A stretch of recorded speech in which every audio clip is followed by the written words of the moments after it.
Transportation Board meeting. It is November 21st at 9:02 a.m. and we'd like to call this meeting to order. We'll start with the Pledge of Allegiance and ask Floyd Rourke to lead us in the pledge.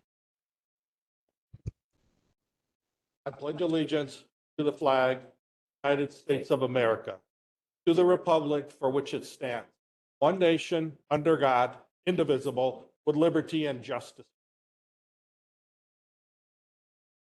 Floyd? Karen, would you conduct the roll call, please? Present. Max? Present. Word? Present.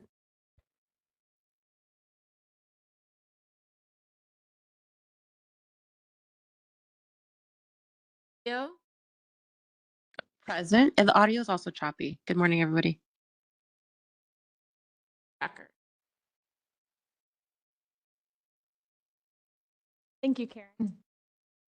So we'd like to welcome you all today and just wanted to express gratitude for all of ADOT staff, especially as we enter the winter season. I know a lot of preparation made in advance of the change of the season, and it kind of came fast and furious. And thank you to staff and Director Toth for your leadership in ensuring that our roads are safe. It's really been a whirlwind of a week. Grateful for all the work that you've been doing. Floyd, would you mind proceeding with the Title VI Civil Rights? Yes, Madam Chair. Pursuant to Title VI of the Civil Rights Act of 1964 and the Americans with Disability Act, the Arizona State Transportation Board and ADOT do not discriminate on the basis of race, color, national origin, or disability.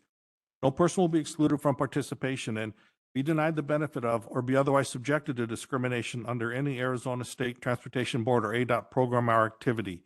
To assist in measuring the public's participation, we ask each individual to please complete an online self-identification survey, and the link to that survey is on the agenda. For those in person, please fill out a survey card located at the entrance to the meeting and leave the card there. We will pick them up after the meeting. By completing this voluntary survey, ADOT will be able to determine who attends its public meetings and how the department can improve participation. The survey will also help ADOT fulfill federal reporting requirements. Thank you. Thank you, Floyd. I look to the rest of the board for any comments that you'd like to make. Chair. Thank you, Madam Chair. I just wanted to thank everybody who either was part of putting on last night or attended the social hour. It's always good to talk to the mayor and the other elected officials. Chamber of Commerce showed up in force last night, and that was great. And so it is always appreciative on our part, because it's a lot of times where, one, you get more than 3 minutes with us, so you can tell us more about what you've going on, and it also shows the support that you have for infrastructure in your region. And it was another good event, and this time I didn't drive past it finding it, so it was a lot easier for me. So I just wanted to say thank you to everybody that was involved with that last night. Thank you. Board Member Maxwell. Anyone else? Please, Board Member Howard. There it is. So I echo Vice Chair's remarks, but I was also impressed with the cohesiveness of the entities within Wickenburg that work together so well. You don't see that in every small community. And it was very, very impressive to see all the people that came out last night and how they work together to get things done. So I appreciate that. Thank you. Board Member. Covered everything, but it's really important for us as a board to have those all over the state.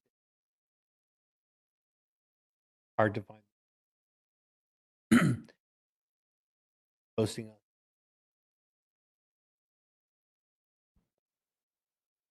All right, we'll move on to our call to the audience and want to first ask Mayor Bratcher, who's used to be on this side of the if you would please join us first. Daniels, Vice Chair Maxwell, your board members, ADOT staff, we are so grateful for you to be here and choose Wickenburg as one of your locations. I think every year to come and have a meeting, and it's wonderful to be able to be a part of that. Thank you for those who could attend last night. Thank you for your comments. I'm very grateful for staff who put that together in chamber. I just want to say a heartfelt thank you for what you do. Excuse me, I have no idea what that entails. A little idea, but not much. We are very, very grateful. I know funding is such a big issue for all of what you do, and that's a hurdle that we are all very concerned about. Thank you for the progress that you've made so far on 93. We are really excited about what's coming. Thank you for the study and all that you're involved in as it relates to 60. Just all that you do, heartfelt. Thanks for being. Madam Chair, I apologize real quick. I'm getting reports that some people are being hard to hear from the board members. Please remember to get close and speak. Wickenburg has given us the non-lethal mic, so you can get as close as you want. There's nothing wrong with these mics. We're hearing that some of them are hard to hear. Thank you. I'll get closer. We'd like to invite Mayor Nancy Smith to the podium. Mayor Smith, welcome. Thank you. Thank you, members of the board, Madam Chair, Vice Chair. Appreciate the opportunity to speak. I believe I'm becoming a transportation nerd. I think that's a good thing because I'm here to talk about something other than 347 today. I want to, as my career was spent significantly at Motorola talking about process improvement and Six Sigma, I understand the critical importance of reviewing processes on a regular basis. So I'd like to remind you of some things that the community of Maricopa went through in regards to understanding the P2P process, and some of those things I'd like you to remember as you're reviewing the P2P process and what changes need to be made. The first is safety. I heard a lot of discussion on the work session about safety. I 100% agree. Consistent value applied regardless of the type of project is really important. Safety is safety. Lives are lives. Economic vitality. I didn't hear this one mentioned too much, but it needs to include evaluating the potential to consider the values of all roads and communities, all that roads and communities bring. An example is it's not just about freight trucks moving widgets. It should also apply to roads connected to cities that supply the workforce that make the widgets at the locations in which they're traveling. That's critically important. And if we can't figure out how to include both elements, then I feel like the measure should be eliminated because both aspects of economic development are critical. Growth. This was huge for the city of Maricopa. Consideration for areas that are having significant growth. We shouldn't be waiting for roads to fail when we have housing permit data that indicates what the growth rate is on the roads, the communities that are using the roads that we have. Public input. I loved the dialogue during the work session on public input because better opportunity for public input to have early on in the process is really critical. I know one of the board members commented that it isn't well understood how best to have an impact in each district, and I 100% agree with that. We need some work done there. Sources of data is my fifth one. Ensure that data sources are up to date and inclusive of all important factors. That was important for us as well. And then lastly, the air quality. I didn't hear anything talked about air quality. When we have congestion on roads such as 347, it is a big impact to our air quality, and we know the region around the Phoenix metro area is highly impacted by air quality. Of course, I can't leave this podium without mentioning 347. Things are progressing well on the project. And in order, I understand we're all going to be fighting for our money that came from the state. And so in order to keep this moving forward, let's fight hard to keep this project moving forward, which ADOT is actually doing a great job on. So thank you very much for the opportunity to speak. Thank you, Mayor. Okay. I'm showing that Tom Drysdale is wanting to speak in. Would you like to wait until agenda item 9 or would you like to speak during agenda item 9? Okay, thanks. All right, we will move to those on the WebEx now, if that's amenable. Floyd, Miranda Sweet is our first WebEx speaker, and Ron Angarame will be on deck.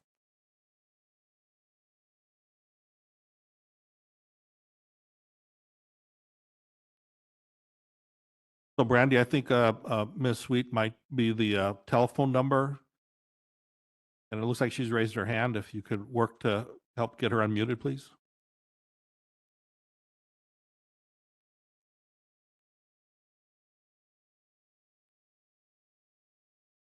Ms. Sweet, if you're there, please raise your hand. Can we please coach her on the, Hello, this is Miranda Sweet. Can you all hear me? we can. Great. Thank you, Chair and members of the board. I am Vice Mayor of the City of Flagstaff. I am on the Metro Plan Board, RTAC Board, and on the Mountain Line Board. And I am here today to request that you fund the Metro Plan's highest priority, voted on by our members, on the state highway system in the region, US 180 safety improvements. This project will make critical safety improvements on one of our region's highest crash roadways. From 2018 to 2022, ADOT, alongside partners from 9 agencies, conducted a corridor master plan study to identify improvements for US 180. This request is to implement the findings of that effort.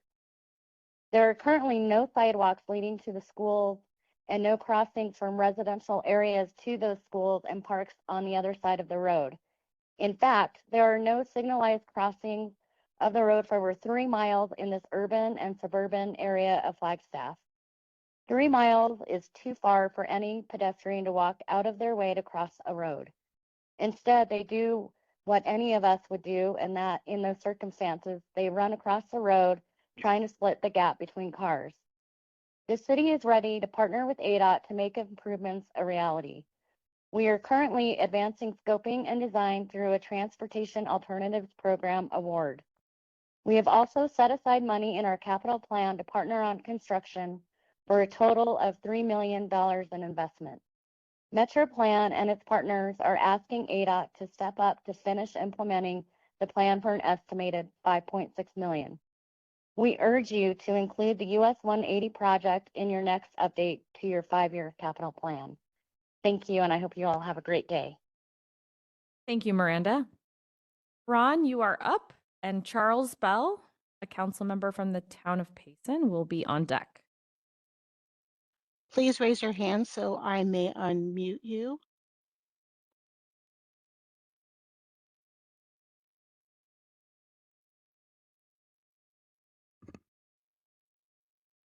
Is it *3 to raise your hand? Yes, you should be unmuted.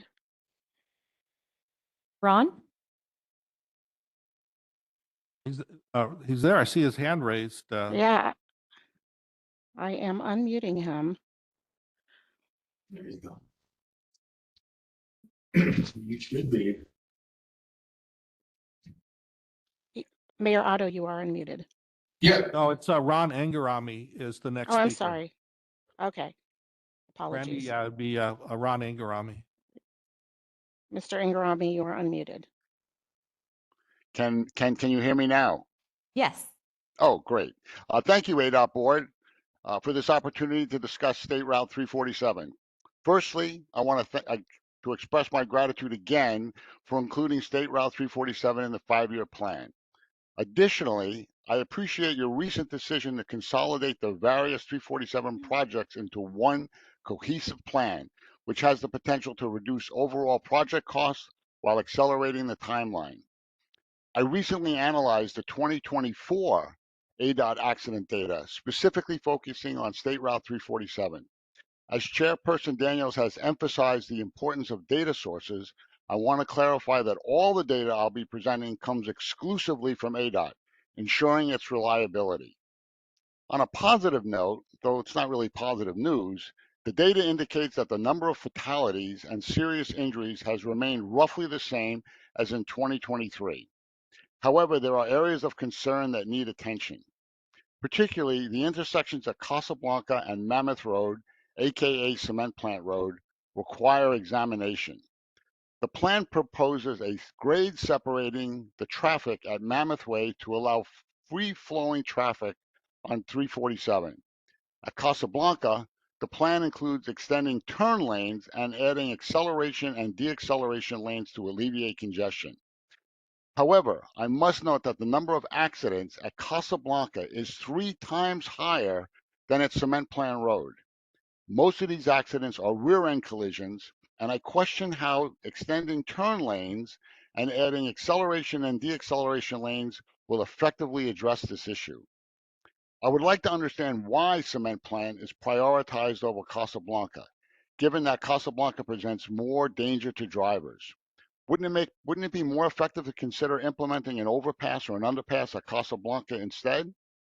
Addressing these issues is not just about improving the traffic flow, it's also about ensuring the safety of the community we serve. As we move forward in planning and budgeting, I urge the board to prioritize safety and consider how we can enhance the infrastructure at Casablanca. As always, your consideration of these concerns is greatly appreciated. Thank you for your time. Thank you, Ron. We'll move to Charles Bell, and on deck will be Mayor Otto. Mr. Bell, if you can raise your hand, I can locate you on the list and unmute you.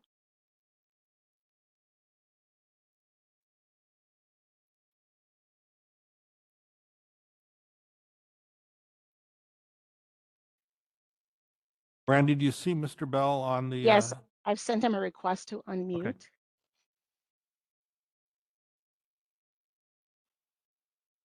Mr. Bell, if you're using a phone, you can select *6 to unmute.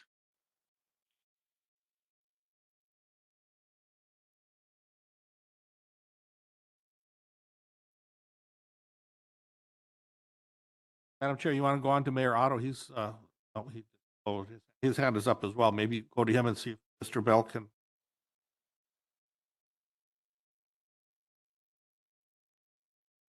Great. We will skip Councilman Bell for the time being, move to Mayor Otto, and Michael McCarty will be on deck. Mayor Otto, you are unmuted. All right. Chairwoman Daniels, members of the Arizona Transportation Board, good morning. I'm Stephen Otto, Mayor of Payson. I'm joined by Councilman Jim Ferris and Councilman Charlie Bell on this feed. So that's why Charlie couldn't unmute himself. We're here to talk about Arizona State Highway 260. Thank you for keeping the Lion Springs project in the queue for construction this cycle. Since you and your board met here in Payson, the situation on Highway 260 has gotten worse. Recently, 3 people were killed in a head-on crash between a car and an ambulance. 2 of the fatalities were firefighters, paramedics. Recently, at the intersection of Chaparral Drive and 260, a Jeep with 4 young people collided with a motorist, and the young people suffered life-changing injuries. I heard at your last work study that freight movement is one of the priorities in the determination of road projects. The AZ Highway 377 to AZ Highway 277 to AZ Highway 260 has become a major route for tractor trailers hauling freight to and from the East Valley. Due to the rural nature of Arizona Highway 260, when a crash occurs, no alternate route exists for a detour. Each crash on AZ Highway 260 stops all freight traffic for up to half a day.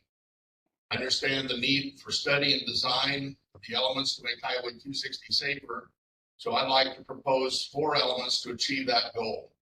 Legislation was written about 2017 establishing safety corridors, and a pilot project was undertaken in freeway type roads. I think a safety corridor on Highway 260 from the turnoff to Willow Springs Lake on Highway 260 mile marker 285 to Highway 87 mile marker 250 would greatly improve safety by cutting down passing in prohibited zones and slow speeds. The safety corridor would only require signage and the reinstatement of the legislation. Our state senator, Wendy Rogers, has indicated that she would help us with the legislation portion of this work. I also request an ADOT traffic study to be conducted for a week at the intersection of Chaparral Pines Drive and Highway 260 during the month of July. The observed traffic flow would need to include the expected traffic from the new Juniper Pines development. A second traffic feasibility study needs to be conducted in Star Valley due to high traffic volume and no pedestrian crosswalks, difficulty accessing 260 from side streets. I've been told there are no crosswalks for 88 miles through 4 separate communities: Star Valley, Forest Lakes, Heber, and Overgard. The final request and the biggest is an engineering and construction of a second right turn lane from northbound 87 to eastbound 260 to help reduce traffic tie-ups through Payson. Thank you for your time. Please consider our request. I am Mayor Steve Otto, and I understand we're going to have a field inspection early December to share our concerns with our state senator, Wendy Rogers, and one of your board members. Thank you. Thank you, Mayor Otto. Does Councilman Bell still wish to speak? I'm here also. Thank you, Chair and board members, for this opportunity. We certainly appreciate your attentive understanding by including us in this time frame. I just want to reiterate what Mayor Otto has stated, but my real concern is the town of Payson. I'm going on 11 years here in Payson, Arizona, coming up in March. I've seen an increase in freight traffic, the large trucks coming through the town, also major backup.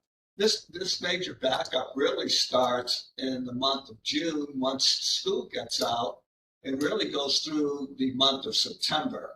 We have individuals that are traveling in the right lane that are backed up to the casino and at times all the way down to Rye. What happens during this time frame is people become antsy, and all of a sudden they'll pull out into the left lane as people are traveling in the right lane, which becomes a hazard for those individuals that are traveling north on the 87. Also, there's spillage going on to our side roads, which has increased over the years, and it's kind of hindering those of us who live here in Payson, that we have our routes to get around the traffic. So those individuals that want to enjoy rim country and Mogollon and going up to Heber and Overgard, so we can get through town and so they can get through town. Again, I would ask for your consideration to monitor the 87 up into the 260 where it turns right so that you can get an accurate account. I would impress upon you that this monitoring time should be during the months of July, August, and September, so you can get an accurate count of how many vehicles and trucks that are passing through Payson. Once again, thank you very much for your time and all your energy, and appreciate everything that you do for us. Thank you, Councilman Bell. Michael McCarty, you are up with Jim Ferris on deck. Councilman Jim. You are unmuted. Hello, can you hear me? We can. Thank you. My name is Michael McCarty, and I have a residence in Gold Canyon, Arizona. Board members, thank you for the opportunity to speak directly to each of you today, and thank you for all of your efforts regarding the transportation needs in Arizona and particularly Pinal County. My request to speak today is to urge support for the improvements to the intersection of US 60 and Superstition Mountain Drive. As president of the Superstition Mountain Golf and Country Club Homeowners Association, on Monday, November 10th, I had the opportunity to attend a Homeowners Association summit in Gold Canyon. This summit was attended by business and community leaders, as well as public officials from the city of Apache Junction and Pinal County. Nearly 7,000 homes were represented by the 20 HOAs, adding up to well over 10,000 residents in the East Valley. In a survey of the group, transportation ranked as the #1 priority in our area. A couple of months ago, this board did approve design funds for improvements to the intersection of US 60 and Superstition Mountain Drive. I'm told by an ADOT representative that this design is planned to be 60% complete by mid-year 26, but not completed until the end of 26. This seems like an incredible long time frame for design. We've also received an estimate from ADOT of the cost of the work being slightly over $1.1 million, including the design. But as you know, the design, until the design's complete and the work bid, we really don't have a hard number. Just FYI, a second turn lane was added at Kings Ranch Road, just a mile and a half away, within the past couple of months. So that might serve as a good comp on the cost. I hope that you've seen the executive summary that was forwarded to you yesterday. Due to the strong residential and commercial growth in this area, the need to have a second left turn lane from eastbound US 60 onto northbound Superstition Mountain Drive is critical. For your information, Superstition Mountain Drive already does have 2 northbound lanes. Additionally, increasing the stacking of both left turn lanes would also be critical. The intersection has seen multiple accidents, and recently a 6-car chain reaction accident happened at this intersection. As one heads east on US 60, the freeway ends at Mountain View Drive. It is less than a mile and a half from there to the first stoplight, which is Superstition Mountain Drive. Then within the next 3 miles, there are 3 more stoplights at Mountain Brook Drive, Kings Ranch Road, and Peralta Trail. These 4 stoplights, while necessary, do back up traffic, especially since US 60 is used as a main connector to and from Metro Phoenix for semi-trucks and other commercial vehicles. While I requested to speak about the urgent need to improve the US 60 and Superstition Mountain Drive intersection by adding the second left turn lane, I think the ultimate solution for traffic situation on US 60 in this area is to complete the Highway 24 extension all the way to US 60 and not just stopping at Ironwood as it's currently planned. Thank you for your time and attention, and happy Thanksgiving. Thank you, Michael. Jim Ferris, Councilman Ferris, and on deck is Gerald Stevenson. So Brandy, I think Councilman Ferris is with Mayor Otto, same as the other He's councilman. they are unmuted. Okay. Yes, can you hear me? We can. Okay, my name is Jim Ferris. I'm a councilman with Payson, and Chair Daniels and the whole committee. I appreciate the opportunity to address you. My main concern is with the right turn lane that we would like to have installed here, going from north on 87 to east 260. We feel that getting the traffic through town would help reduce a lot of people that try to find a faster way through our neighborhood residential streets. And the other thing to me I'm concerned about is because of that traffic and the way it flows through Payson, we believe that there's a lot of people that would otherwise stop and maybe do business, spend some time in Payson, but their main goal is just to get through Payson and get out of the traffic jam that's here. Because if they leave the road, it's hard to get back on either 87 or 260. Just like to stress too that this traffic flow, the efficiency of it would help in case of a wildfire and we need to evacuate. It'd be critical to have this extra lane to get people through Payson. The other thing with 260 safety zone, I think that would be very important to get done. It looks like maybe the Lion Springs project would start in 2027. This safety zone would also have the effect of doing some speed calming as that project gets initiated.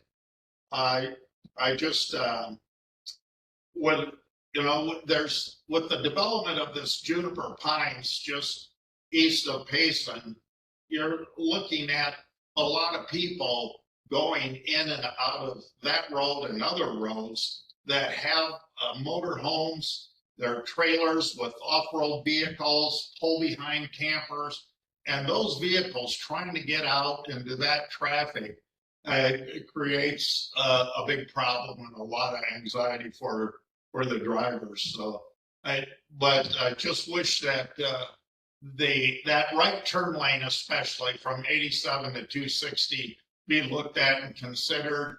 And as Councilman Bell and Mayor Otto have said, that the traffic study, you do that traffic study during the summer months, and it's going to give you a whole different result than if they do it in the winter months. So and you know, the other thing with that extra turn lane too, it may help prevent other commercial vehicle accidents that would have hazardous material or flammable material on it. So I appreciate your time and your consideration. Thank you. Thank you, Councilman Ferris. And we'll move to Gerald Stevenson.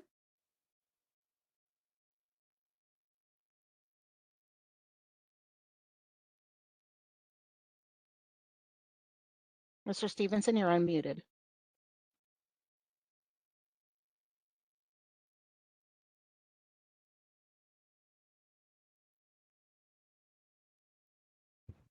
Mr. Stevenson, we can't hear you if you're speaking.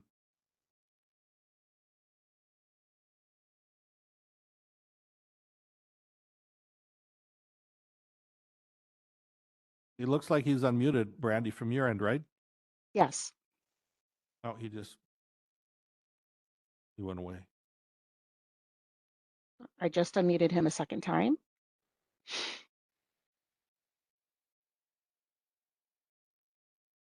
Mr. Stevenson, we cannot hear you. If you're on a phone, make sure you're not double muted. Sometimes people have done that. If you are on a phone, you can select *6 and it will unmute you.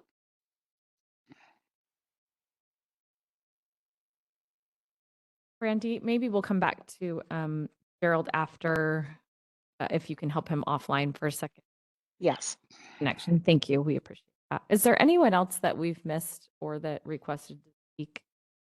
So, Madam Chair, the only thing I remember, you got an email from was Mr. Ritchie from the San Carlos. He said he's going to be here in person, but I don't see them.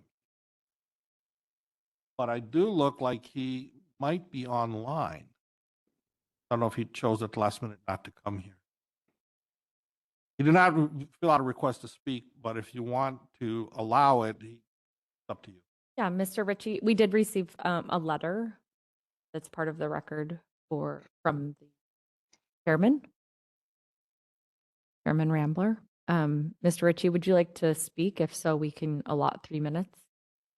Looks like he did raise his hand. So if you can unmute him, Brandy, please.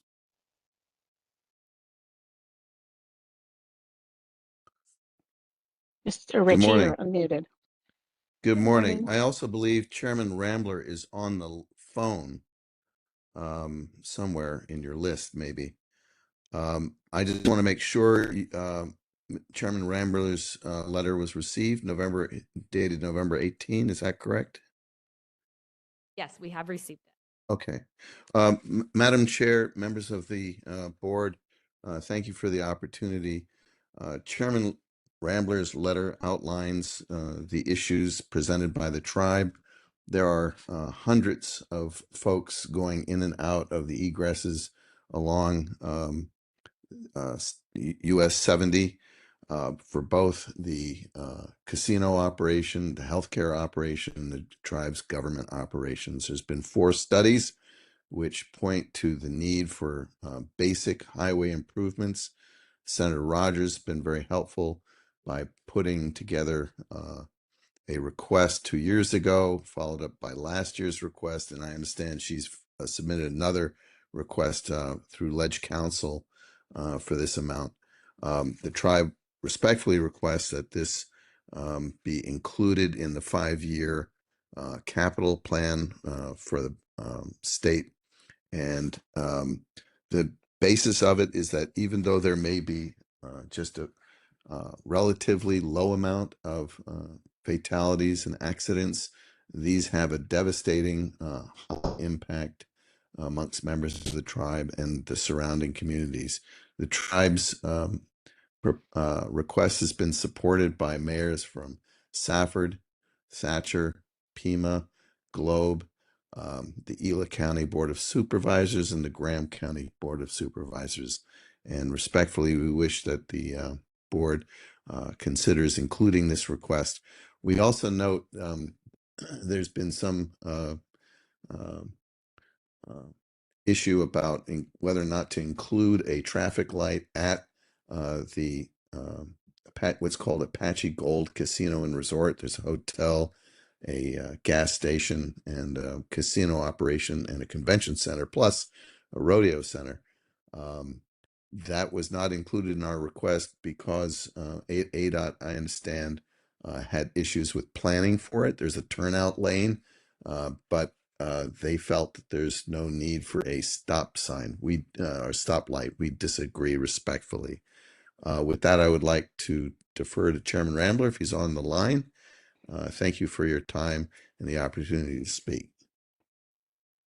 Thank you, Alex. We'll move to Chairman Rambler. Chairman Rambler, if you can raise your hand. If you're on the phone, that would be pushing *3 to identify yourself.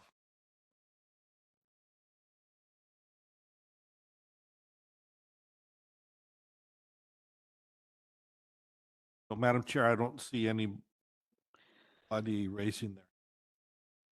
Gerald Madam- Stevenson is still waiting. I've sent Brandon? Mr. Stevenson a request to unmute.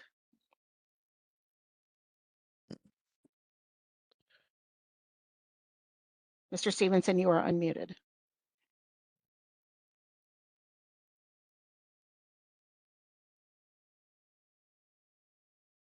Mr. Stevenson, are you available?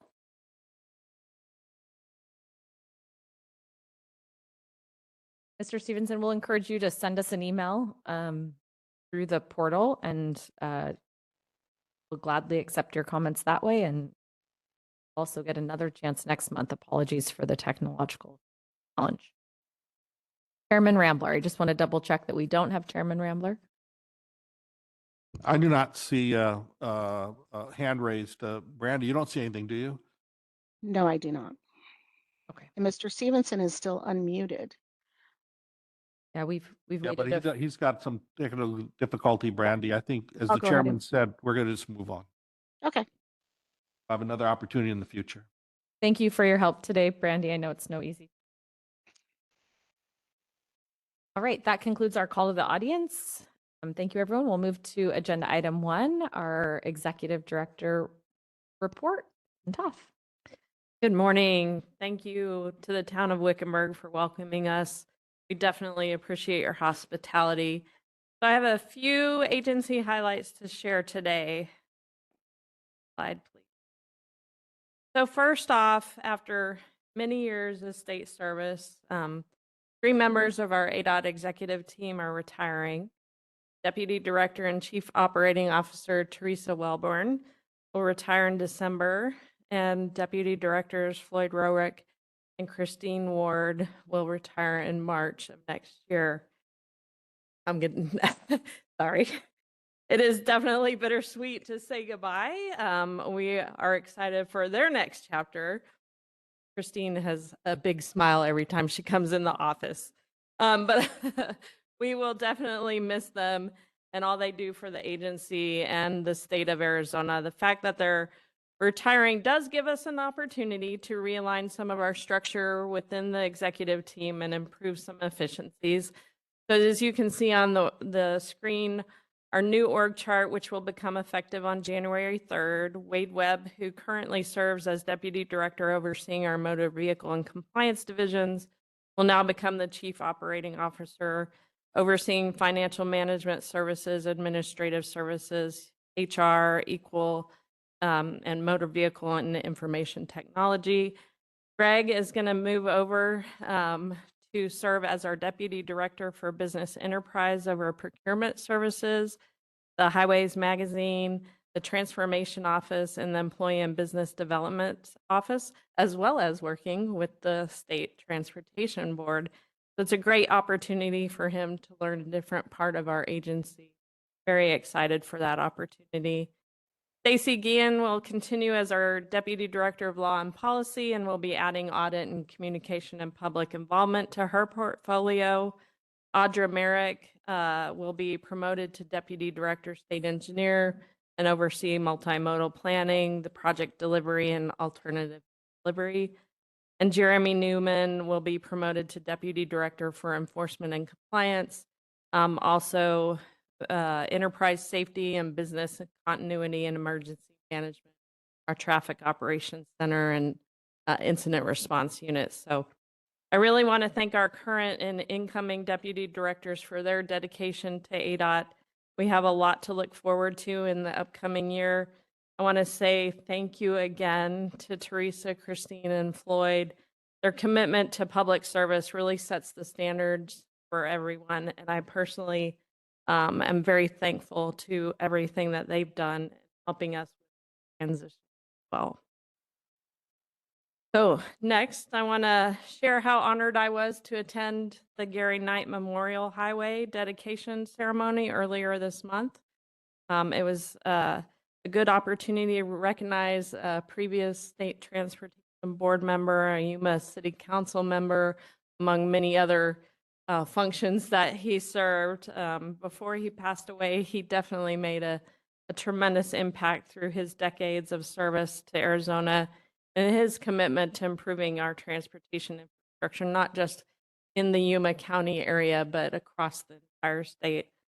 So on November 6th, signs were unveiled to officially designate a stretch of US 95 in Yuma as the Gary Knight Memorial Highway. And I was really pleased to be a part of that event, and board member Bracker as well. Thank you. And I'm happy that his legacy will be permanently connected to US 95 as he really fostered that project. So next, big congratulations to ADOT's communication and public involvement team for taking home 4 awards at the Phoenix chapter of the Public Relations Society of America's 2025 Copper Anvil. So they were recognized for their great work on Broadway Curve and I-17. This isn't the first award they've won for those 2 projects. It's been really amazing work that they've done on those 2 projects. And earlier this month, the winners of this year's safety message contest were announced. We had great participation. We narrowed those down, and the public cast over 3,700 votes to choose the winning messages, which were camp in the woods, not in the left lane, and fast and furious, try safe and courteous, which I thought that was my favorite. I'm a huge Fast and Furious fan. So it's a great way for people to think about safety, and we love seeing their creativity. The people who submit their messages were invited to, as you see there, attend and input it actually into the system to go live on our highway DMS signs. So staying with the topic of safety, I want to wrap up with a reminder that we are headed into the busy winter, as we've already seen this week. That means more people are on the road for travel during the holiday season, as well as we have the potential for snow, ice, and weather conditions. We saw hail this week in Phoenix. So every year we share our safety tips with drivers, including, pack a safety kit, including extra drinking water, your phone chargers, flashlights, blankets. And it's also a good idea to plan your travel route. You can visit the az511.gov or download the actual app, the 511 app, or dial 511 for updated road and weather conditions. And make sure your vehicle is in driving condition for winter conditions. You got those windshield and wiper bay hoods, no tires and chains if it's recommended. That snow, and ensure your headlights and tail lights and brake lights are. And definitely the most important thing, please never pass a snow plow. Slow down, be patient. You can always find more information on our website. on no snow. No. So safe travels, everyone, and a happy Thanksgiving holiday. Thank you. Thank you, Director Toth. Any comments or questions from the board for the director? There was an unofficial safety message contest at my house.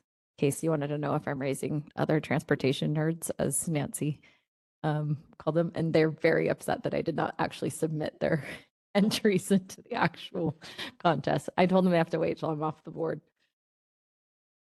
Oh, I can't. Some of them are unrepeatable, actually, public. So I think we get something like that too sometimes.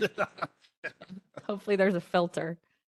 Thank you, Director Toth, and appreciate that. And congratulations to the individuals who are in new roles. Please know that the board wants to support you. And for those who are choosing to move on, we, of course, wish you all the best. I hear retirement is really amazing. I may never see it, but I hear it's really, really great. All right, we will move to item number 2, but we have no district report today, so we'll move directly to item 3, our consent agenda. Does any member of the board wish to have something removed from the consent agenda?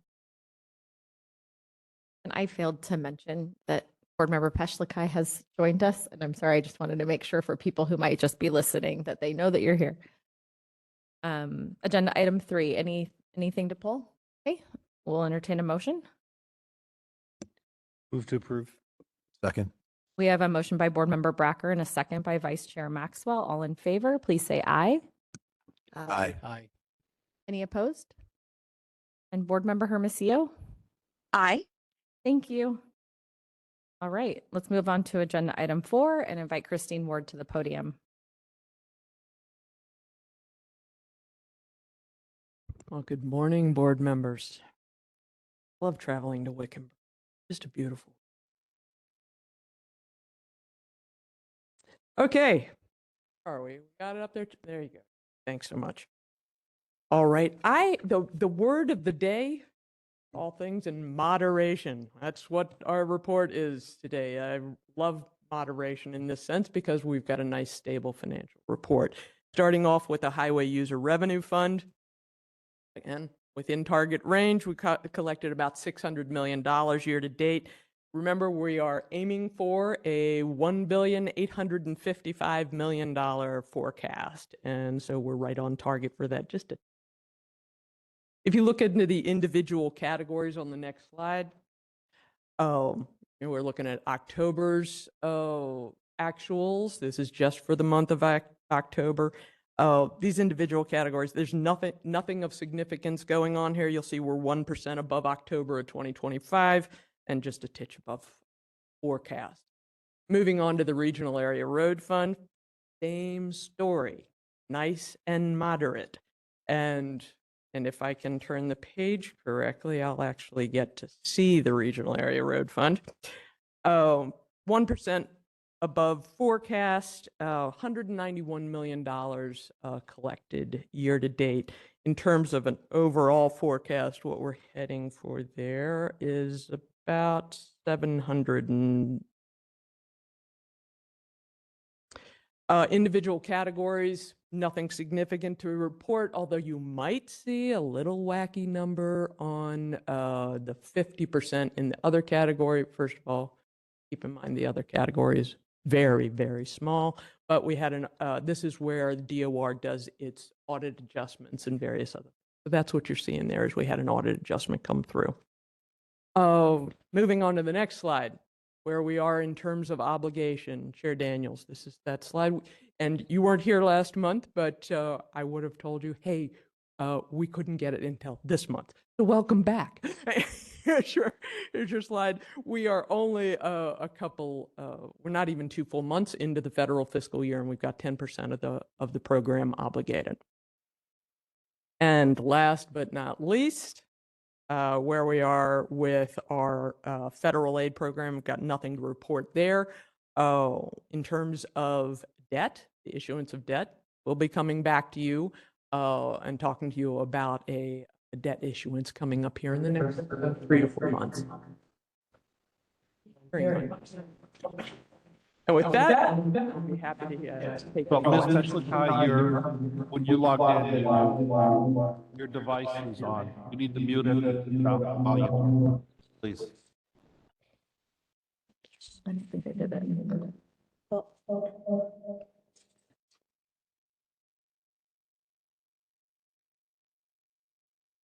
Okay. Thank you. It's a little hard to see the slides on the screen in front of us, so a lot of us are using.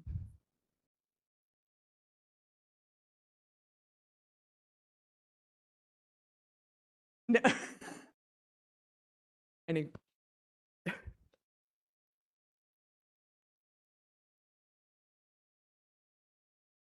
I need to, oh, I see.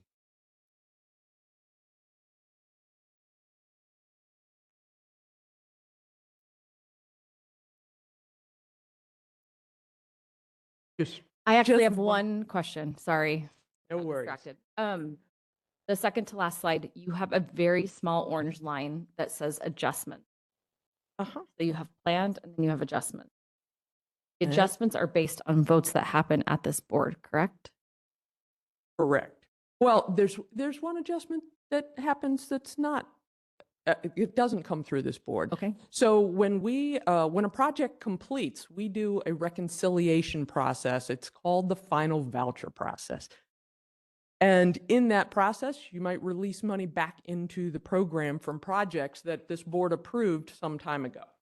Oh, and those could be projects that were approved, they were approved in prior years and many years ago sometimes. So that's what you'll see. And when we do the forecasts for the subsequent program, the 5-year program, we build in a component of estimated final voucher dollars coming back into the program.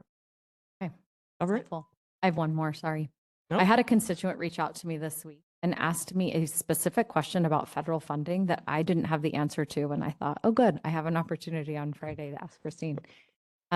If there is a federally awarded project that's not specific to the project, but comes in as sort of the bulk of federal funds that exist through our system, but it's not a grant. It's not a project-specific grant, is the differential.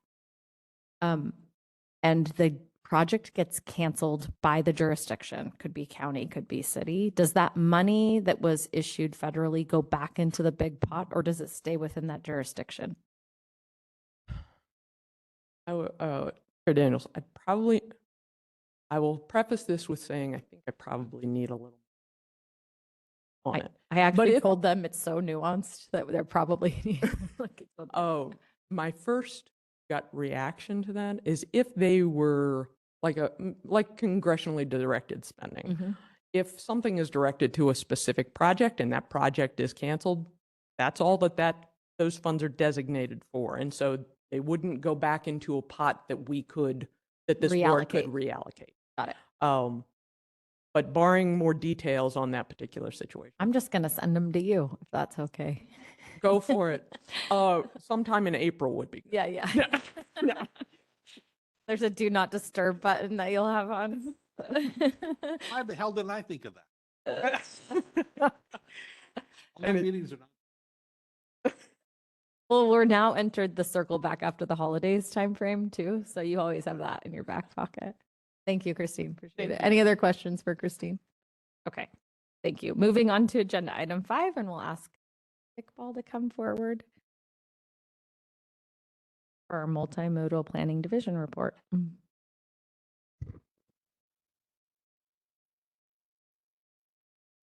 Good morning, Madam Chair and members of the board. I hope you are doing well this morning. For record, my name is Iqbal Hussain with the Multimodal Planning Division. Today, I will share a brief update on several tribal transportation efforts such as safety initiatives, corridor planning, and recent community engagement. And there are some coordination meetings I will share with you.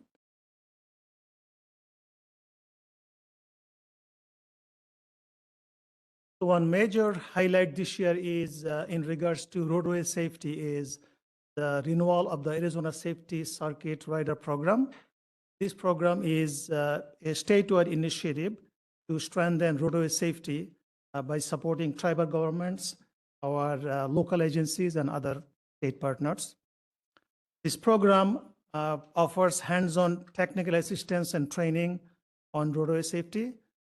One of the most valuable components of this program is helping the tribes prepare the competitive safety grants application. As a matter of fact, currently, we are helping the tribes with such a safety grant application. And the grant's name is Tribal Transportation Program Safety. And the best part of all is this program is all of these services are completely free to our tribal partners, no cost at all. We simply review the request as we receive, and it's first come, first served basis. And so anyone, any tribe that wants support can just send the email to AZ Safety Circuit Rider at azdot.gov, and we'll be there to assist. That easy. A little update on State Route 264 corridor planning study. I provided some updates a few months ago on this. This project is located between US 160 in Moenkopi and the eastern boundary of Hopi tribe. This project looks at safety, mobility, crash data, crash history, and long-term needs. And the study started back in November 2024. And since then, we held several information meetings with the community and for engagement, and they participated to refine the various alternatives on this. So it's very engagement. There was huge engagement on this process, and this study is on track to be completed next month.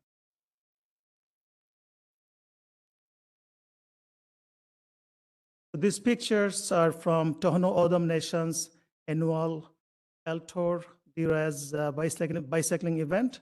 It took place on October 25th.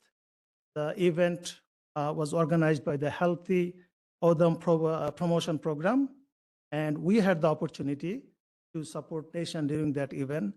To see our active transportation coordinator in the picture, there in the biking, and it was a great example of community engagement and active transportation in action.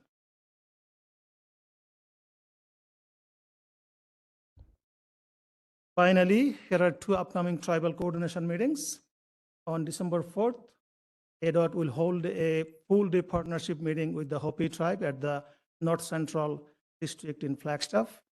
This is part of our ongoing effort to strengthen our collaboration and technical coordination with our tribal partners. And on January 14th, the 31st annual Indian Nations and Tribes Legislative Day will be taking place at the state capitol.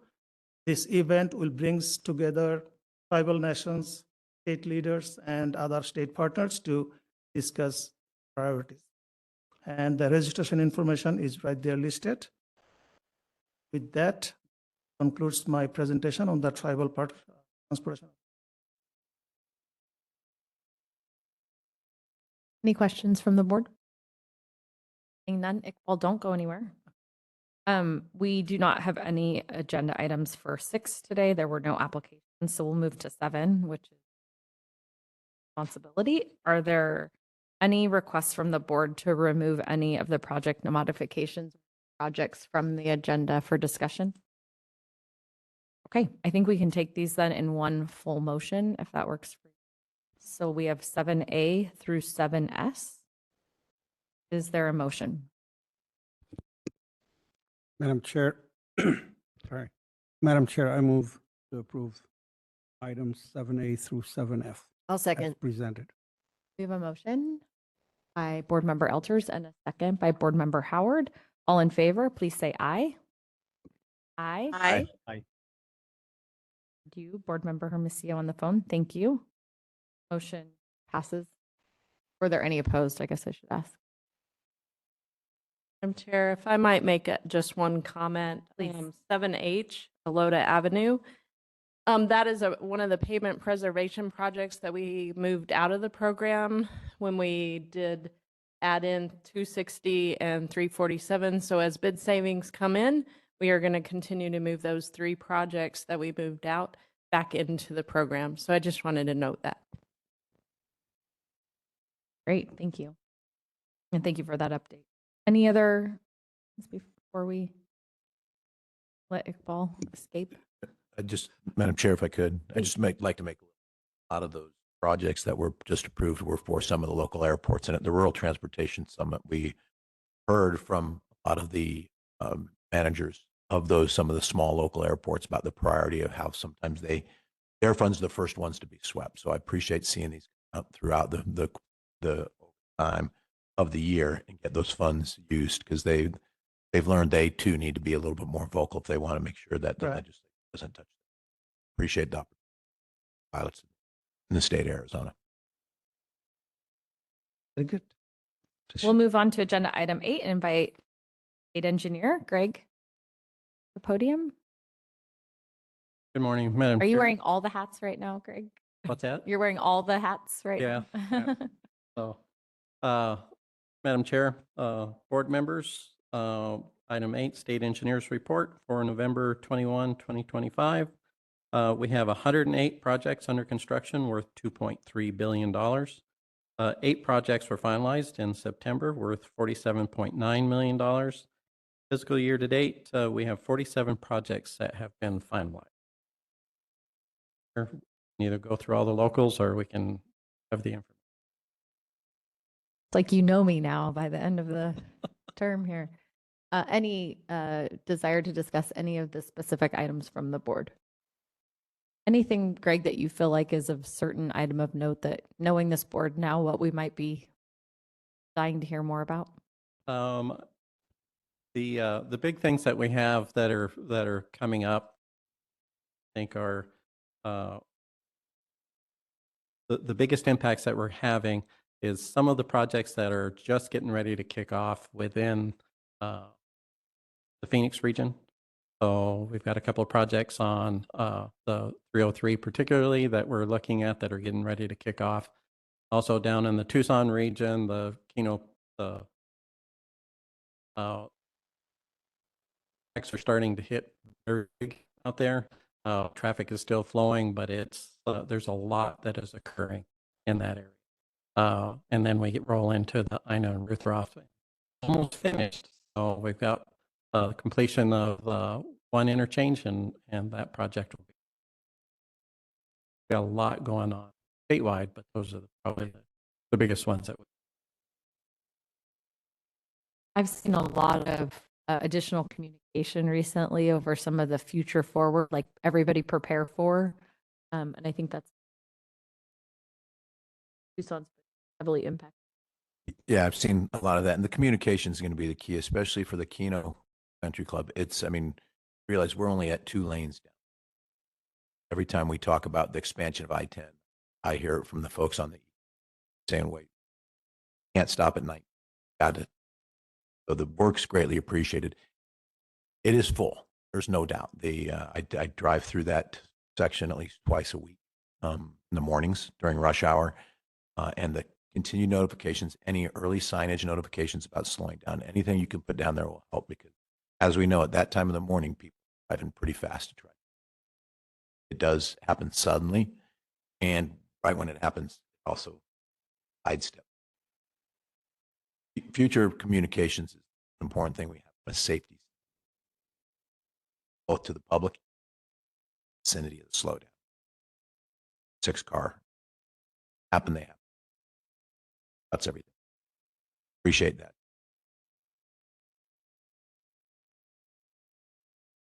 I might just suggest, I saw some interesting technology that's being used to notify drivers while they're in process, or using apps like Waze, and we can notify and send some.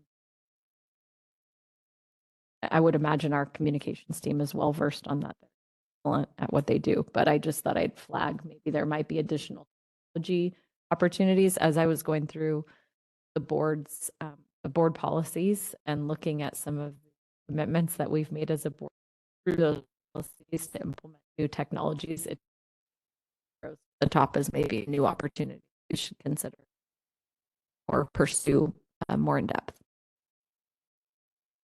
Greg, any other questions for Greg on his report? We will move to agenda item 9. And Greg, if it's okay, I'm going to ask our citizen who wishes to speak come up first to the podium. And so at this point, we will invite Tom Drysdale, the president of DBA Construction, who's here in person, and welcome you to the podium, Tom. And a reminder that it's 3 minutes. Wow. Excuse me.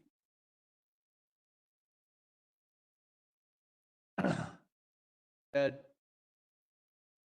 going to take me probably quite a rush. Basically, I'm the president and founder of DB.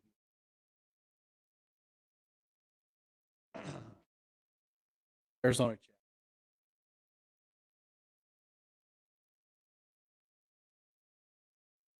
Oh, I appreciate it. I'm here. Tom, can I ask you to get just a little closer to that microphone? I'm sorry. Thank you. Appreciate it. I'm here today to talk about US 60 project. We bid that job and had an issue. And I kind of wanted to explain it to you. So the quickest way I could do it, I put together a timeline. 2018, we bid an ADOT job.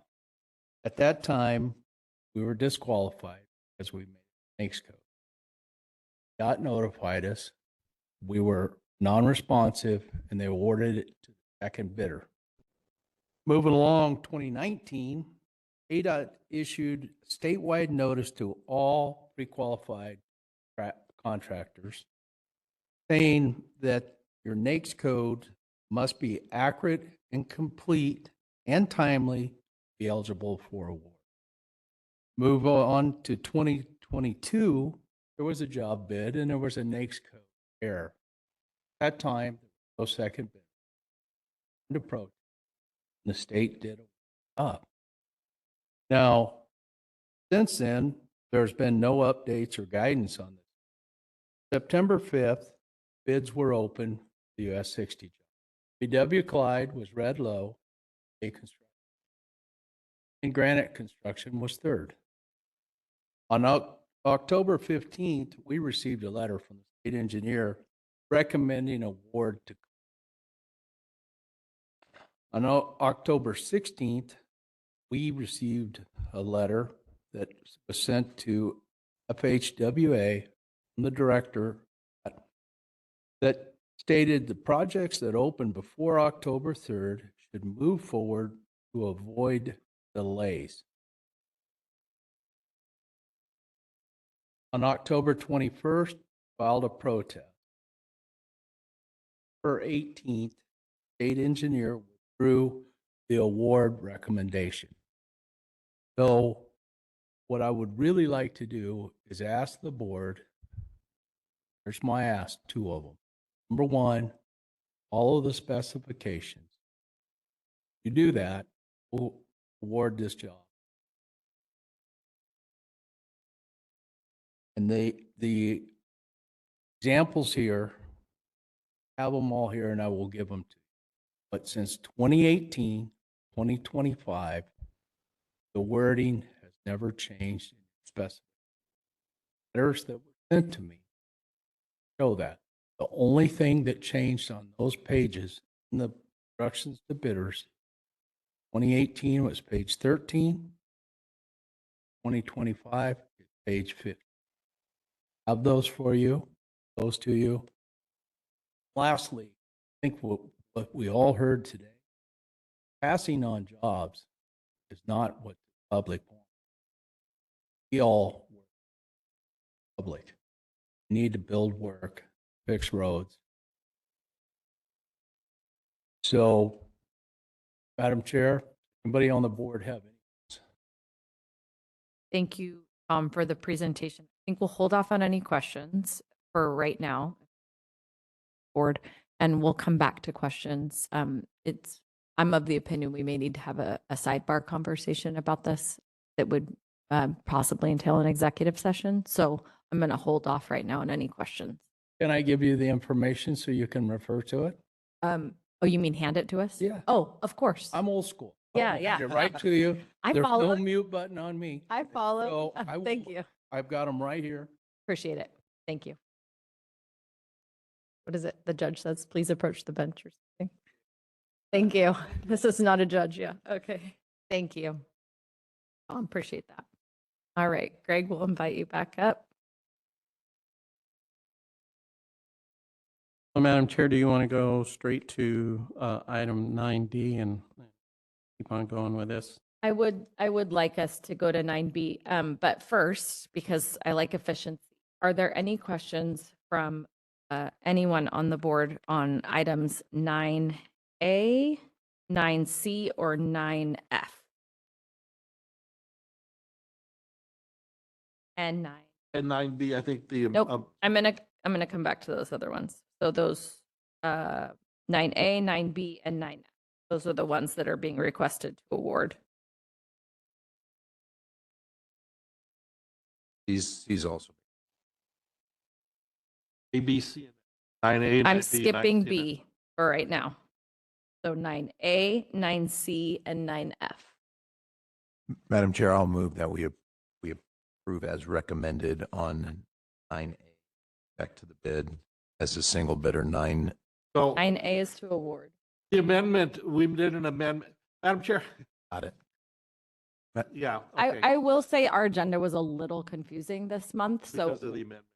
well, not just because of the amendment, there was a couple other things I think got moved around. So, and I can show those to you. But 9A is to award, 9C is to award, and 9F is to award. Did I miss any other recommendations to award besides 9B, which we're holding? I will move to award 9A, 9C, and 9E as F. recommended. 9F as recommended. Thank you. We have a motion. Is there a second? I'll second it, Madam Chair.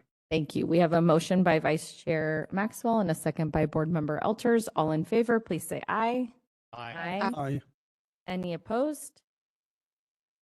All right, that motion carries. So 9A, C, and F are completed. On agenda item 9D and 9E, we have a request to reject and a request to postpone. Is there a motion?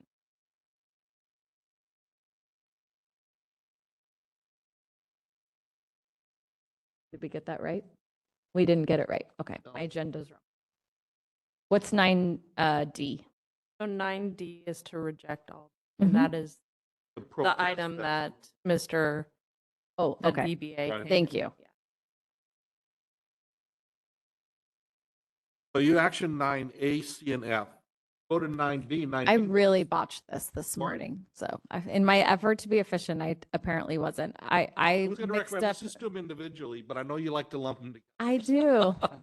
Next time, just correct me, Floyd. Okay. We have 9C, which is recommended to award, and that's the last one to award. 9B is the one we haven't done. So is there a motion on 9B to award? Madam Chair, 9B as in boy, correct? Correct. Madam Chair, I move to award item 9B as presented. Thank you. Second. We have a motion by Board Member Elters and a second by Board Member Bracker. All in favor on item 9B, please say aye. Aye. Aye. Aye. Aye. Any opposed? All right, that motion carries. Item 9E to postpone. Is there a motion?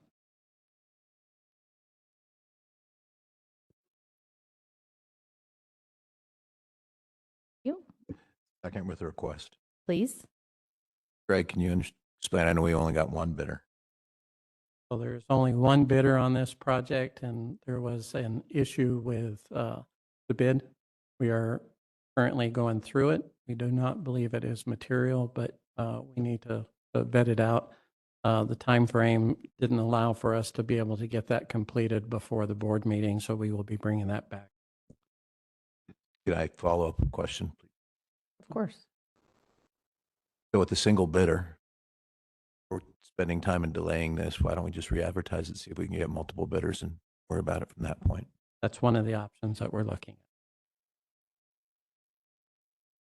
at. Any thought from the board on why we wouldn't want to do that versus continue to spend time, or do you think we'll have this solved by next month? We will.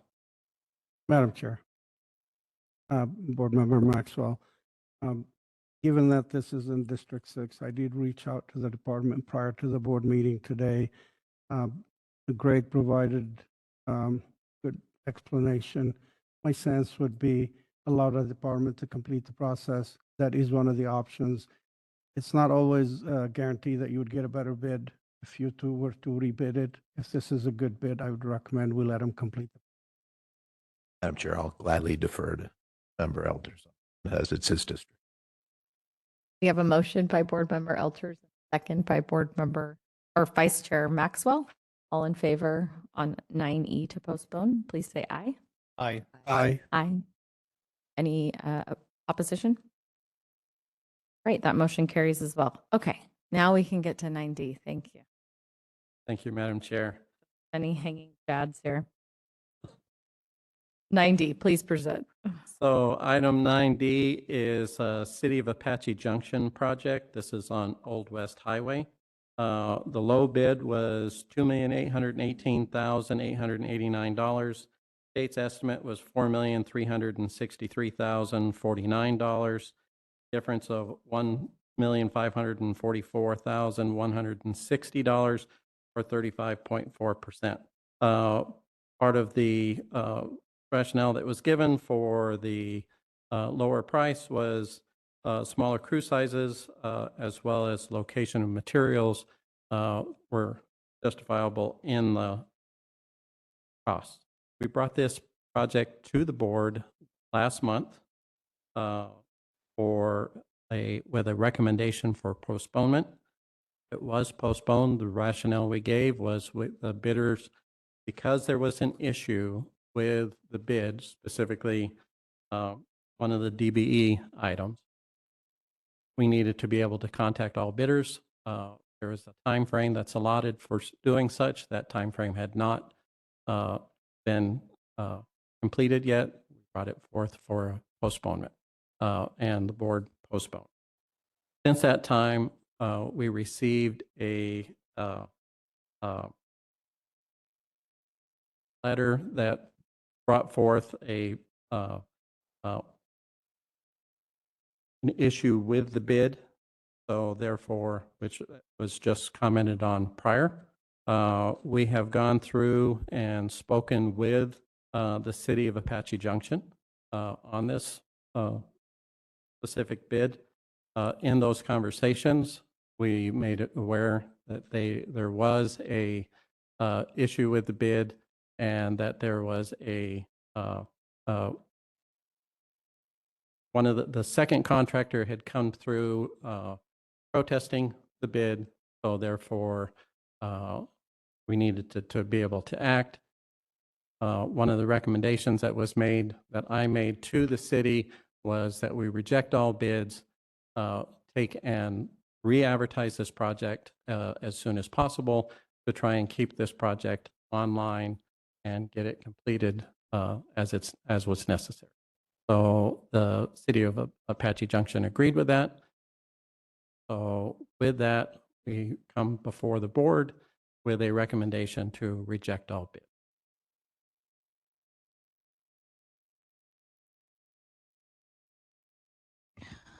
Questions from the board for Greg? This kind of stuff makes me really uncomfortable, if I'm just being totally transparent, because of the legalities that are associated with it. So you're putting something in front of us that we haven't been able to discuss in an executive session or in some sort of to get legal guidance and advice. And I'm very, very uncomfortable with sort of being put in that position. So just to be very clear on that. Any other comments from the board on? Being new on the board, are we allowed to go into an executive session to talk about? We are agendized to do that, but do we have our attorney here? Madam Chair, she is online. We can go in there, get her on one of your all cell phone if you have it, and you can converse with her that way. May have figure out how to get Ms. Hermosillo. We can call her. I mean, I can call her on my. Somebody can call. Yeah, given sort of the sensitivity of this, is there a motion to recess and move into executive session? Chair, I'd like to make a motion that we recess into an executive session to talk about item 9D. I Second. second. All right, we have Madam by, Chair? yes, Just one question. I agree. I think we need to go into executive session. Opinion. My question is, are there any questions we want to ask before we go into executive session versus coming out and finding out? We did hear from Mr. Drysdale, his belief that he's asking us to follow the process and procedures that we've in the past. I think Mr. Byers has been some other times where we've maybe not made a decision to not handle this with situation. So I guess my answer is, you've heard what Mr. Drysdale's concerns are. What would you want us to know before we go into an executive session? Then I'd also like to give Mr. Drysdale one last opportunity to see if there's anything he's concerned about. We may discuss. okay. Again, I'm not an elected official, so I'll Yep. leave it to those who use executive sessions a little bit more. We're all equals here on this board, to be clear. And I do want to state that we have received this document from Mr. Drysdale, and it will become part of the public record. So just to be clear, I know the public hasn't had a chance to see it yet, but now that it's been submitted. Greg, anything that the public needs to be aware of as we move into executive session? So the protest that's before us right now is based on that the NISC codes that were given in the bid were the wrong codes. However, the work that was to be performed was correct. So the codes just needed to be adjusted. Since 2022, we have done that more than once. That has basically become our standard. And the reason for it is we actually went through and had basically a PDCA with the construction community, because this was happening very regularly and we were having to reject bids. So we went through this. We came up with, back in 22, there was an agreement with AGC that in fact we would take, and this would become a non-material item as long as the work that was identified was in their bid. So as such, we could adjust the codes if there was a wrong code. In this particular case, all of those codes were for concrete, and the concrete was called out in their bid. So therefore, we could make those adjustments. So we did so, and protest came through. That this has been a standard since 2022 that we have been utilizing. And it's codified. Correct. So for the public's knowledge, you said it was with the AGC, so the Arizona General Contractors Association, that That made is that correct. agreement and codified it. It has not been codified. It is our standard policy, or I should say our standard work since 2022. So that's what's going on. The reason for my recommendation to Apache Junction is with the protest, as well as communiques that came from the low bidder. This was obviously going to become a major issue. As such, we were figuring that this is probably going to go to litigation. If it did, this project for Apache Junction was going to get basically pushed back for an extended period of time. So as per, I'm going to read this off. As per section 103.01 of the Arizona Department of Transportation standard specifications for road and bridge construction, there's a statement that reads, the right is reserved to reject any and all proposals, to waive technicalities, or to advertise for new proposals if, in the judgment of the department, the best interest of the department will be promoted thereby. That's included in the bidding specification. As such, that is the rationale that we're using to reject bids. Let's get this project going so that it can actually be built. Okay. Vice Chair, are you satisfied for the moment? Madam Chair, if I guess I'd have a question, a follow-up question. Mr. Drysdale made the effort to come out here, held off on questions. Follow-up question, now that he's heard a further conversation he'd like to Before we go into executive before we session. go into executive Great. session. I appreciate that very much. Thank you, Greg. Mr. Drysdale, you wouldn't mind coming forward?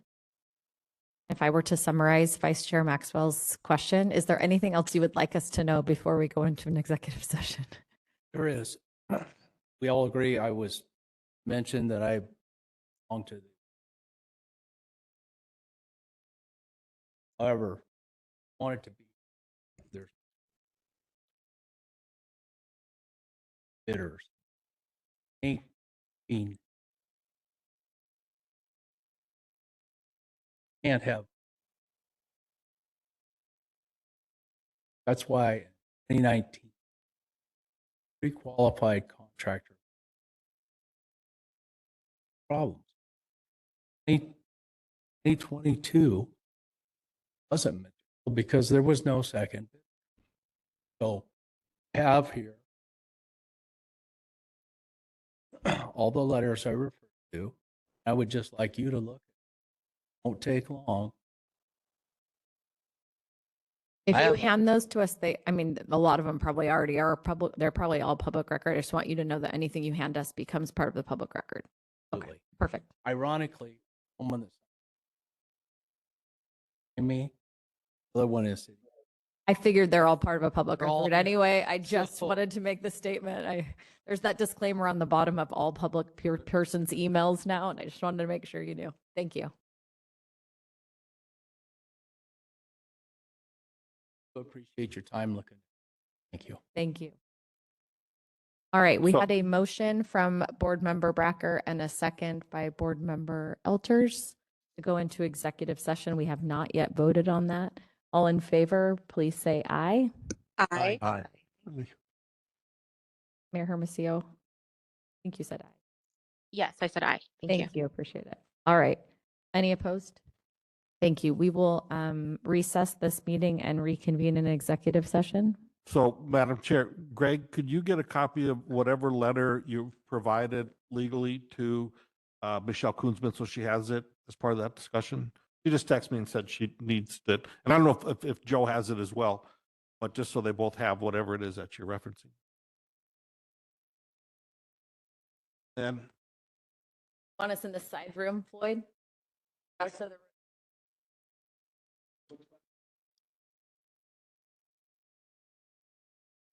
because executive session is private, obviously all the board members, we will get on the phone, Ms. Hermosillo and Ms. Koonsman.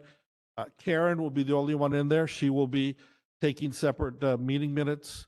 I'm going to stop this recording so it will be used for the executive session. And then you recess until you come back. I think it would be a director. You decide what you want in there. You call in who you want as part of the executive session. Normally, it's just the board and council, but people you invite. So whoever you want in there, you can. I would, Director Tom, Greg. Okay, because they're having a hard time hearing some of you, you're going to executive session and you've asked Director Toth and the state engineer, Greg Byers, to join you. Okay, thank you.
Michelle, can you hear us?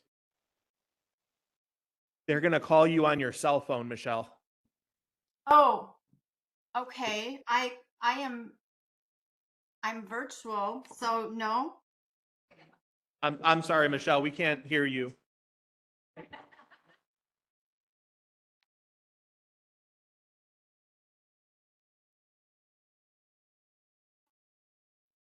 Hello, it's Michelle. Hey, Michelle, they're going to call you on your cell phone. Do you have your cell phone with you?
Hi, it's board member Hermosillo, just notifying that I'm back into the WebEx.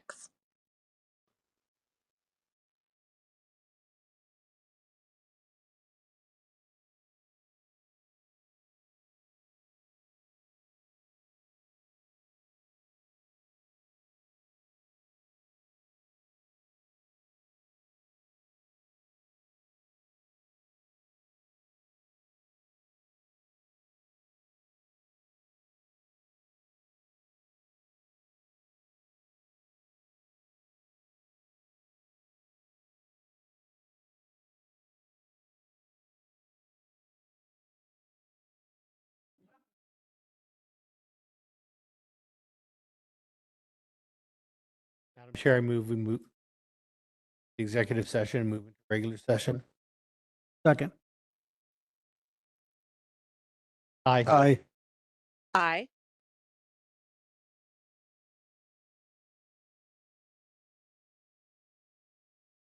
Madam Chair, I'd like to move that we postpone item.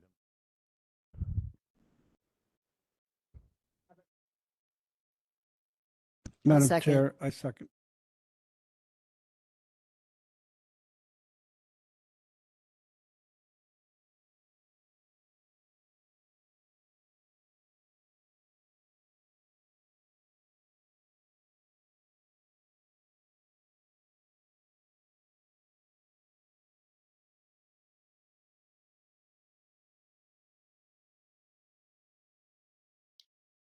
Madam Chair, we are not able to hear.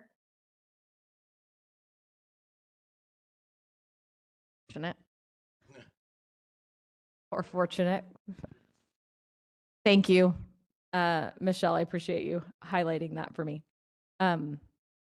I'm going to read a statement from the code that gives the board the authority to direct the state engineer to hold a hearing. It says the Transportation Board may hear arguments concerning the protest or at its discretion may direct the state engineer to hold a hearing or other appropriate procedure to evaluate the protest.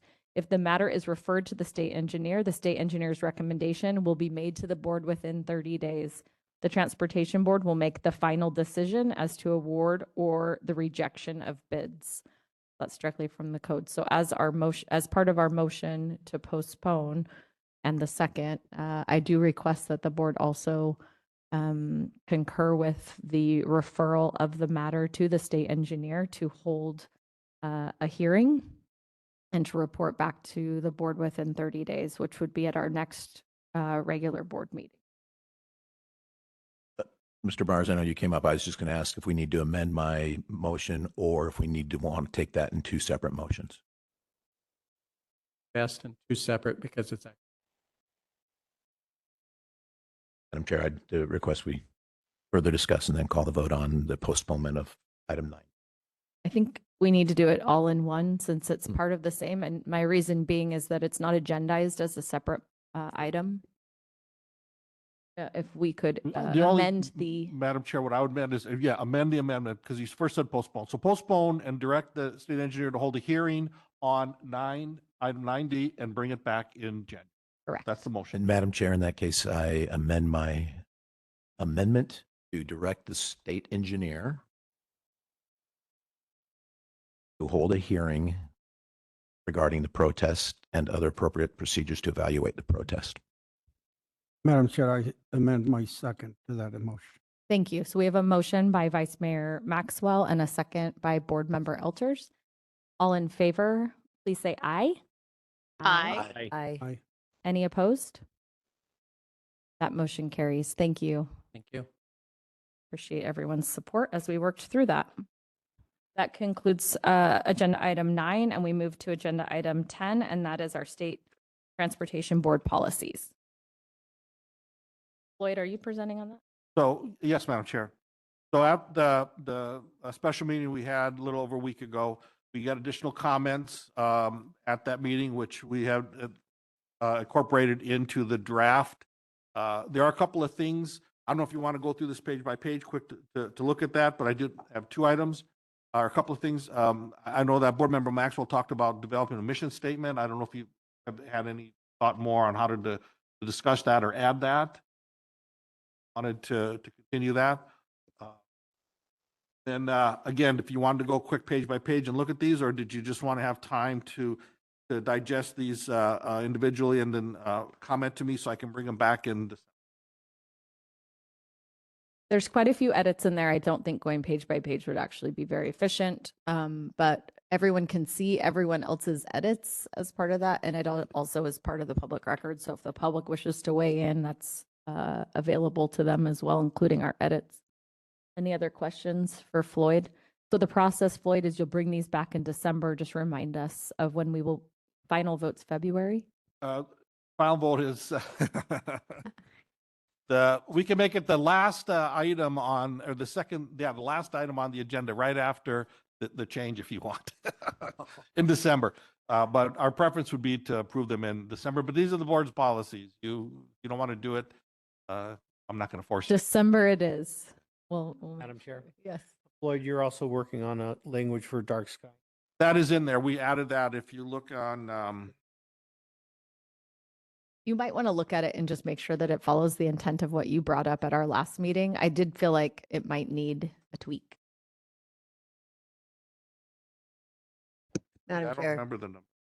So we can continue to comment until the next meeting and it will be. Well, I would like to hold comments maybe by, let's say, the 15th, so we can finalize it, do all the formatting. You know, there's a lot of formatting issues that need to be done. So if we can have all the comments, because we meet on, I think it's the 19th, so maybe the week before, so the 12th. If we can have all the comments by the 12th, we'll take that, the rest of that time to finish it up, and then we will get you a clean copy and bring it to the meeting on the 19th. Thank you. And Madam Chair, and what I'd ask if we do get any public feedback for any of those through transportation walks that want to have feedback to our policies and procedures, if we do get that, if you could pass that on to us, obviously in advance, so we know what else they're considering. Because as we all make changes, I think we just need to be aware, and we know probably start looking at the 10th, maybe at some point, Floyd, basically maybe cut off. There are a couple decision points actually for the board as it really, like we've immortalized in policy the structure for AZ Smart grants. I'm not sure we want to have that level of language in case the because it's so dependent upon the legislature. There's some few things like that everybody really does need to weigh in on with Floyd by the 12th. There were a couple other questions I think you had outlined, Director Toth, things where we should be more broad rather than being specific. Correct. And like certain requests were common to add like I-11 to the policies. And that's really too specific to add a route to that. But we are adding language related to international commerce routes, things like that support the same intended purpose. And the other comment I was going to make is if you look in there, you have a section in there about the HELP loan program, which is a program that the legislature previously had funded that allowed acceleration of projects and they got paid back. There's no money in that. The legislature has swept all the money and it's sitting there. The comment was made, let's remove those from the policies if the program's not viable. And if they ever fund in the future, we obviously have the mechanism to bring it in. Yes. And I felt similarly about AZ Smart, right? Yes. So like perhaps there is an addendum type. If these programs are in existence, here's the policies that exist with them. If they're not in existence, this addendum is basically put on the shelf. And well, we still have money in AZ Smart. I would like to keep the No. I know we do right now, right. But we can always refer to an addendum for programs that are in effect. And honestly, I think, Madam Chair, that's the best way to do that. If we have legislative programs that come and go, funding comes and goes, I think we put them in the addendum, and we may put a comment in our policies that we will that refers to that addendum and how we handle legislative initiatives.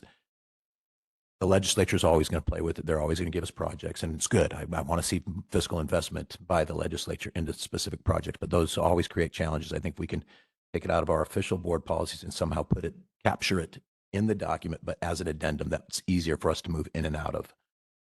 In theory, policies should be evergreen, I think is the thought process. So that's why if we're going to include anything that addresses any temporary programs, I think we do it as an addendum because the policies we shouldn't have to go in and change the policies all the time because of the legislature. changes. But to the point, HELP is not a temporary program. It's there. It's just not funded. So there's no way, there's no mechanism. So it would go to the addendum. That to me, that sounds like there's always a regional transportation authority over in Pima, but if we don't reauthorize You don't have the plan and the funding, there's no purpose to it. So we can discuss that. But I think, Food for thought. Director, do you have an opinion? I saw you kind of ready to roll in. Well, I was going to suggest that we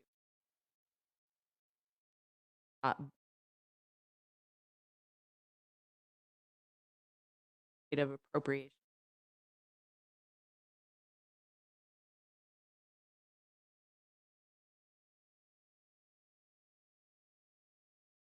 Okay. Sounds good. Clear as mud. All right, that moves us to agenda item 11. Any suggestions from the board on future agenda items? Great, seeing none, thank you all. Have a very, very happy Thanksgiving, and we will see you next month. Board meeting adjourned. Thanks, everyone.